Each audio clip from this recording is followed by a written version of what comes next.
Hello everyone, today I will tell true horror stories about everyday life. Don't forget to like and subscribe to the channel. I had heard the stories. Of course, everyone in town had. The old cabin deep in Blackwood Forest was cursed, they said. Some called it haunted, others said it was something far worse. But like most people, I didn't believe in ghost stories. That's why, when I inherited the cabin from my estranged uncle, I didn't think twice about spending the weekend there. It would be a simple trip to assess the property before deciding what to do with it. The cabin was a long drive from civilization, tucked away in a part of the forest where even the trees seemed darker, more twisted. The road leading to it was narrow and overgrown, barely more than a path. As I approached, the air grew colder, the sun hidden behind thick clouds that rolled in like a bad omen. The cabin was old, that much was obvious from the sagging roof and peeling paint. But it had a certain charm, a rugged, lonely beauty that made it stand out against the wild backdrop of the forest. I parked the car and stepped out. The crunch of dead leaves underfoot, the only sound in the oppressive silence. The key was still under the old flower pot, just as the letter from my uncle's lawyer had said. I opened the door and stepped inside, greeted by the musty smell of old wood and dust. The interior was just as aged as the exterior. Furniture that hadn't been touched in years. Cobwebs in every corner, and the pervasive feeling of being watched. As I explored the small cabin, I noticed something odd. The place was filled with old, tattered books, piles of them on every surface, all of them blank. It was as if someone had deliberately removed every word from the pages, leaving only empty paper behind. I picked one up and flipped through it, but there was nothing. No words, no pictures, just blank pages. I decided to ignore it. Maybe my uncle was a collector of some sort, or perhaps it was just another eccentricity of the place. I spent the rest of the day cleaning up a bit, airing out the rooms and settling in. By evening, I had a fire going in the stone fireplace and was starting to feel more comfortable. That night, however, everything changed. It began with a whisper. I was lying in bed, just on the edge of sleep, when I heard it. A faint, indistinct murmur, like someone speaking just out of earshot. I sat up, straining to listen, but the whispering stopped. I shook my head, chalking it up to the wind or my imagination, and lay back down. But the whispering returned, louder this time. It was coming from the living room. I grabbed the flashlight and cautiously made my way through the dark cabin. The fire had died down, leaving the room in deep shadow. The whispering persisted, a low, sibilant sound that seemed to be coming from all around me. I shone the flashlight around the room, but saw nothing. My heart pounded in my chest as I realized the whispering was coming from the books. I moved closer to one of the piles and listened, and sure enough, the sound was emanating from the pages themselves. I picked up a book and flipped it open. The blank pages stared back at me, but the whispering grew louder, more insistent. I dropped the book and stumbled back, the whispering now a cacophony of voices, all speaking at once in a language I couldn't understand. The sound filled the room, swirling around me like a storm. My head spun as I tried to make sense of it, but the voices were too many, too overwhelming. I turned to flee, but the door slammed shut on its own, the force of it sending a shudder through the cabin. The whispering grew to a deafening roar, and suddenly the words began to appear in the books. They wrote themselves in a frantic, furious scrawl, filling page after page with dark, twisted letters that bled across the paper like ink. I felt a cold breath on the back of my neck, and when I turned, there was nothing there, just the empty room, the books writing themselves, and the feeling of something watching me from the shadows. I didn't stay to find out what it was. I bolted for the door, wrenching it open with a strength I didn't know I had, and ran out into the night. The forest was alive with movement, the trees swaying as if whispering their own dark secrets to one another. I didn't stop running until I reached my car, my breath coming in ragged gasps. I drove away as fast as I could, never looking back. As I sped down the dark, winding road, the whispering still echoed in my ears, the words incomprehensible, but filled with a malevolent intent that chilled me to the bone. I sold the cabin as soon as I could to someone who didn't ask too many questions. I've never returned to Blackwood Forest, but sometimes, late at night, I still hear those whispers. I've tried to forget, but the memory lingers like the touch of cold fingers on my skin. I never found out what those whispers meant, and I'm not sure I want to. Some things are better left unknown, buried in the past where they belong. But I'll never forget that cabin and the dark secrets it whispered to me on that cold, lonely night. There's a part of the forest that people avoid, even during the day. It's an unremarkable place at first glance, just a dense thicket of trees in the middle of nowhere. But there's something wrong with that forest, something the locals have whispered about for generations. They say it's a place where the world thins, where the boundary between the living and the dead is fragile. And at the heart of it all, in a small clearing, stands an old cabin. I'm not from the area, but when I moved to the nearby town for work, the rumors about the cabin piqued my curiosity. I've always been drawn to the unexplained, so when I learned about the place, I knew I had to see it for myself. I ignored the warnings from my neighbors, the way they looked at me like I was crazy when I told them my plan. They insisted the cabin was dangerous, that people who went there often didn't come back. But I didn't believe in curses or haunted places, at least, not then. It was late autumn when I set out, the air crisp and the leaves crunching underfoot. The sun was low in the sky, casting long shadows as I made my way through the forest. The deeper I went, the quieter it became, as if the trees themselves were holding their breath. I followed an overgrown path that twisted and turned until it opened up into the clearing. The cabin stood in the center, small and unassuming, but with an air of neglect. The wood was weathered, the roof sagging, and the windows dark. Despite its dilapidated state, it felt like the cabin was watching me, waiting. I pushed down the unease creeping up my spine and walked towards it. The door was ajar, hanging slightly off its hinges, and it creaked ominously as I pushed it open. Inside, the air was stale, filled with the scent of mold and decay. Dust motes floated in the weak light that filtered through the grimy windows. The cabin was a single room, sparsely furnished a table, a few chairs, a rusted stove, and a bed covered in a tattered quilt. It looked like no one had lived there for decades. As I explored the room, I noticed something strange. The walls were covered in carvings, words and symbols etched into the wood. They looked ancient, the language unfamiliar, the symbols unlike anything I'd ever seen. I ran my fingers over them, feeling the deep grooves, and a sudden wave of dizziness washed over me.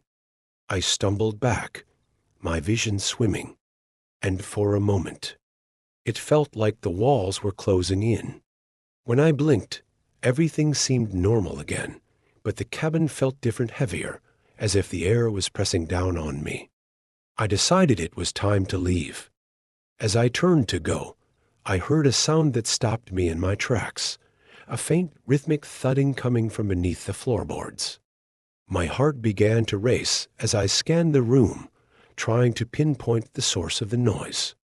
It was subtle at first, almost like a heartbeat, but it grew louder, more insistent, echoing through the small space. I knelt down and pressed my ear to the floor, the wood cold against my skin.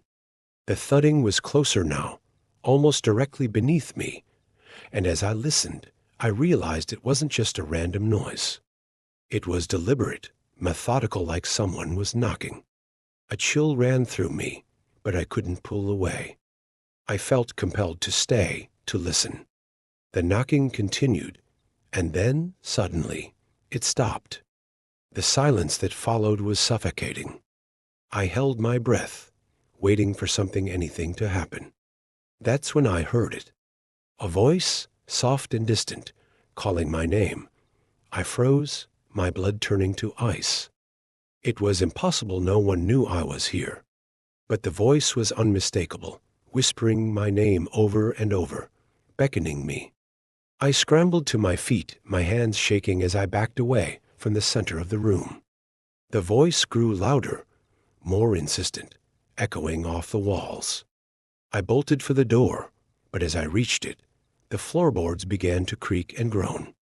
I looked down in horror as the wood buckled and splintered, and something began to rise from beneath the floor. I couldn't see it clearly, just a dark shape, impossibly large, forcing its way up from the earth. The voice was everywhere now, filling the cabin, a chorus of whispers that drilled into my skull. I yanked the door open and fled into the clearing, not daring to look back. The forest seemed alive with movement, shadows flickering at the edge of my vision, the trees whispering as I ran. I didn't stop until I was out of the woods. There's a cabin that sits on the outskirts of a small town, nestled beneath a hill that the locals call the Devil's Spine.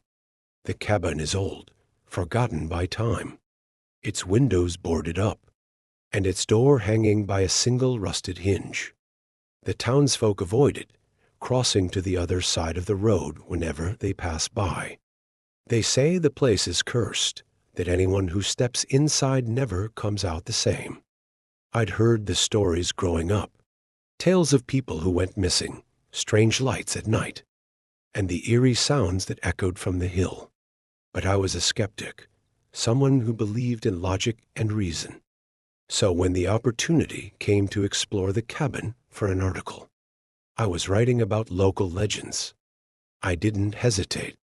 It was a chance to debunk the myths and, perhaps, uncover the truth behind the rumors. The day I arrived at the cabin, the sky was a bleak gray, heavy with the threat of rain. The hill loomed over the structure like a sentinel, its rocky spine jutting out from the earth, twisted and jagged. The air was thick with the smell of damp earth and decaying leaves. And as I approached the cabin, I felt an inexplicable heaviness settle over me, like a weight pressing down on my chest. The door creaked loudly as I pushed it open, the sound echoing through the empty forest. Inside, the cabin was dark and cold, the only light filtering through the cracks in the boarded windows. The air was stale, and the walls seemed to absorb any sound, creating an oppressive silence that made my skin crawl. I set up my equipment, a camera, and a voice recorder, determined to document everything. As I moved through the small space, I noticed something strange. The floorboards felt uneven, like there was something beneath them. I knelt down, running my hands over the wood, and discovered a loose board. With some effort, I pried it up, revealing a narrow staircase descending into the darkness. A chill ran down my spine, but curiosity got the better of me. I grabbed my flashlight and carefully made my way down the stairs, the air growing colder with each step. The stairs seemed to go on forever, spiraling deeper into the earth, far longer than the cabin above would suggest. Finally, I reached the bottom and found myself in a small earthen chamber. The walls were lined with strange symbols, carved into the stone, symbols I didn't recognize. They seemed to pulse with an otherworldly energy, glowing faintly in the dim light of my flashlight. In the center of the room was a stone altar, ancient and worn, with deep grooves etched into its surface. It looked like it had been used for rituals, dark, forbidden ones. As I approached the altar, a low hum filled the room, a sound that seemed to come from the very walls. It grew louder, vibrating through my bones, making it hard to think. I felt drawn to the altar, as if something was compelling me to touch it. My hand hovered over the stone, the hum now deafening, and just as my fingers brushed the cold surface, everything went black. When I came to, I was lying on the floor of the cabin, the loose board nailed back in place, the staircase gone. The equipment I'd brought was scattered around me, the camera smashed, and the voice recorder filled with static. My head throbbed, and my body ached as if I had been there for days, though it felt like only minutes had passed. I staggered to my feet, disoriented, my mind racing to make sense of what had happened. But the more I tried to remember, the more the memories slipped away, like sand through my fingers. All I knew was that I had to get out of there. I fled the cabin, the door slamming shut behind me with a finality that echoed through the empty woods. As I ran down the hill, I could feel something watching me, a presence that lingered just out of sight. I didn't stop running until I reached my car, gasping for breath, my heart pounding in my chest. I never published the article. I couldn't. Every time I tried to write about what happened, the words wouldn't come, and the images in my mind grew hazier, more distorted.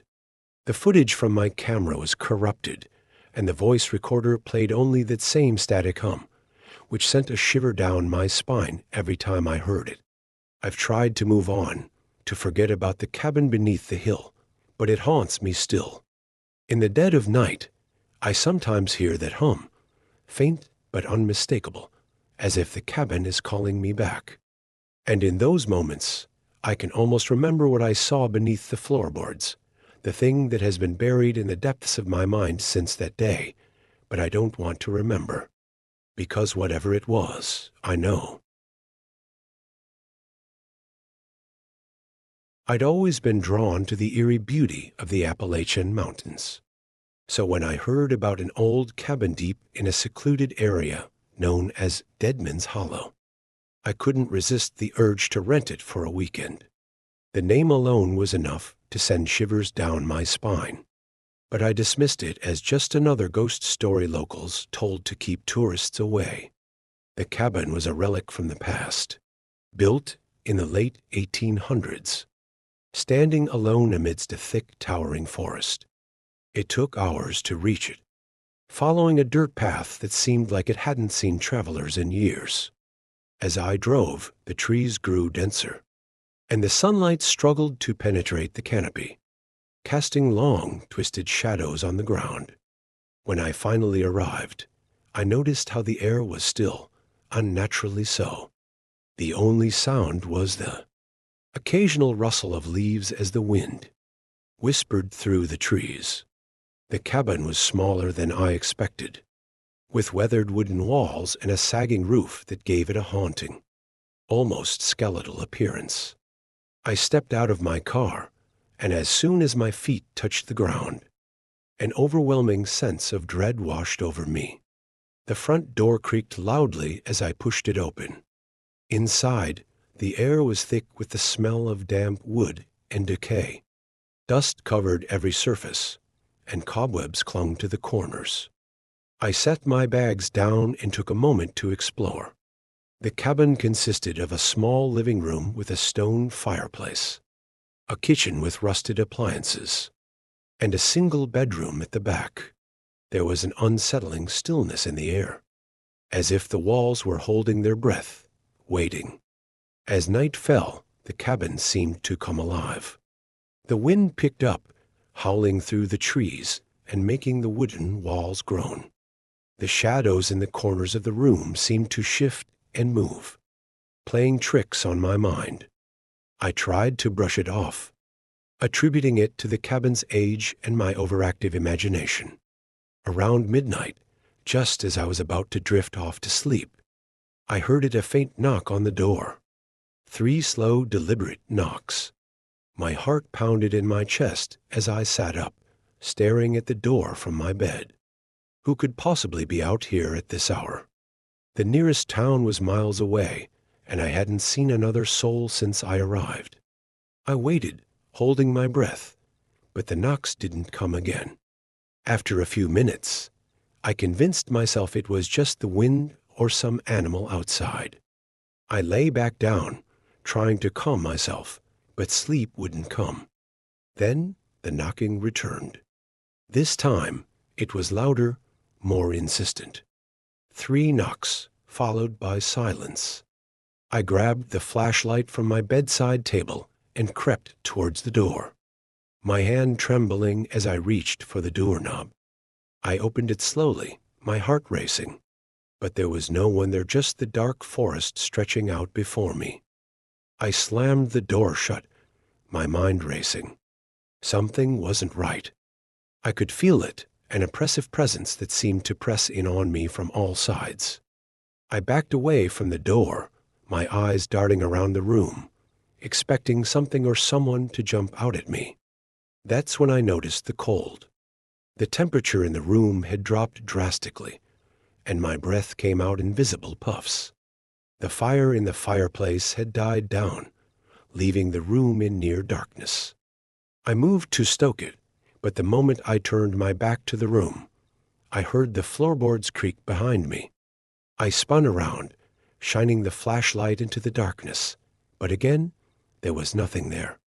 Just the empty room, silent and still. But I could feel that something was watching me. I decided I couldn't stay there any longer. I grabbed my keys and bolted for the door, but as I reached it, I felt a cold hand grab my ankle, yanking me off my feet. I screamed, kicking wildly, but there was nothing there, just the overwhelming cold seeping into my bones. I crawled towards the door, desperately clawing at the floor as that invisible force held me down. The knocking started again, louder and faster this time, as if someone or something was trying to break in. I finally managed to reach the doorknob and threw it open, crawling out into the night. I didn't stop running until I reached my car. I fumbled with the keys, my hands shaking uncontrollably. I finally got the door open, jumped in, and sped down the dirt path, not daring to look back. As I drove away, I glanced in the rearview mirror, and my blood ran cold. Standing in the doorway of the cabin was a tall, shadowy figure with glowing eyes, watching me as I fled. It didn't move, just stood there, its gaze piercing through the darkness. I never spoke of that night to anyone. I never went back to that cabin or even that part of the mountains. But sometimes, when I close my eyes at night, I can still hear the knocking, and I know that whatever was in that cabin is still there, waiting. I never considered myself someone who believed in the supernatural. I always thought ghost stories were just that, stories. But that was before I spent a weekend in that cabin. It was last fall when I decided to take a break from city life. Work had been stressful, and I needed a quiet place to unwind. My friend Tom told me about this secluded cabin deep in the woods. He said it was the perfect spot to disconnect, with no internet, no phone signal, and surrounded by nothing but trees. It sounded like heaven. The cabin was about a 3-hour drive from the city. As I made my way deeper into the forest, the road became narrower, and the trees seemed to close in around me. By the time I reached the cabin, the sun was setting, casting long shadows through the dense forest. The cabin itself was old, but well maintained, with wooden walls that had clearly weathered many seasons. The first night was uneventful. I lit a fire in the old stone fireplace, cooked a simple meal, and settled into an armchair with a book. The quiet was comforting, and I soon found myself dozing off. I woke up in the middle of the night to the sound of scratching. At first, I thought it was just an animal outside, maybe a raccoon or a stray cat. But the sound was persistent, and it was coming from inside the cabin. I got up, grabbed the flashlight I had packed, and started to investigate. The noise led me to a small closet near the kitchen. I hesitated for a moment, then slowly opened the door. Inside, there was nothing, just a few old coats hanging on a rusty rod. The scratching had stopped. I convinced myself that I had imagined it, maybe a dream blending with reality, and went back to bed. The next morning, I went for a hike, trying to shake off the unease from the night before. The woods were beautiful, and the fresh air cleared my mind. By the time I returned to the cabin, I had almost forgotten about the scratching. That night, however, things took a darker turn. I was lying in bed, drifting off to sleep when I heard it again, the scratching. Only this time it was louder, more frantic. My heart raced as I listened, frozen in bed. The sound seemed to be coming from beneath the floorboards. I sat up and swung my feet over the edge of the bed, hesitating before touching the cold wooden floor. The scratching continued, more insistent now. I grabbed the flashlight and crept towards the sound, which seemed to be moving, like something was crawling under the floor. I found myself back in the small closet, but this time the noise was more intense, echoing through the tiny space. I knelt down and pressed my ear to the floor. That's when I heard it whispers, faint but unmistakable. My blood ran cold. I jumped back, my mind racing. This wasn't my imagination. Terrified, I fled the cabin, not even bothering to grab my belongings. I ran to my car and sped away, not stopping until I reached the nearest town. I didn't sleep that night, the whispers and scratching sounds replaying in my head. The next morning, I called Tom and told him everything. He listened quietly, then asked me something that sent chills down my spine. "Did you look under the floorboards?" I hadn't. I had been too scared. Tom explained that years ago, a family had lived in that cabin.